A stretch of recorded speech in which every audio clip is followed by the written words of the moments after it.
బంధాల్ని బంధుత్వాల్ని తుంచేస్తారా? సాహసానికి పౌరుషానికి నిలయమైన ఈ గంధర్వ మహల్ సింహద్వారం మీద ప్రమాణం చేసి చెప్తున్నా, ఎవడైనా సరే ఎప్పుడైనా సరే పొరపాటును కూడా నోరు జారి ఈ గంధర్వ మహల్ నాది అన్నారు, ఎవరికైనా ఇదే గతి. ఇక మిగిలిన దానిలో 100 ఎకరాలు తరతరాలుగా మా వంశానికి ప్రేమాభిమానాలతో విశ్వాసంతో వెలకట్టలేని సేవలు చేస్తున్న మా శేషయ్య కుటుంబానికి. అయ్యా, ఆస్తిలో మాకు పప్పుగా ఏంటయ్యా? లేదు శేషయ్య, మేము మా చెల్లెలకిచ్చి పంపినట్టే రేపు నువ్వు నీ కూతురికిచ్చి పంపాలి.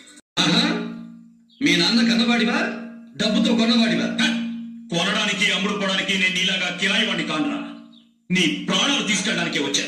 ఈ జీవుడితో చాలా మంది జీవులకు అవసరం ఉంది, అంత తేలిక కాదు. కానీ నీ జీవంతో నాకు చాలా అవసరం ఉంది. చిన్నవాడివి, ప్రాణాలతో చెలగాటం ఆడాలని చూడకు, చెయ్యి కాలుతుంది. చూసావా నా పవరు? రేకే షేక్ అయిపోయింది. నువ్వు గుద్దితే జీపు రేకే వంగిందిరా, నేను గుద్దితే భూగోళమే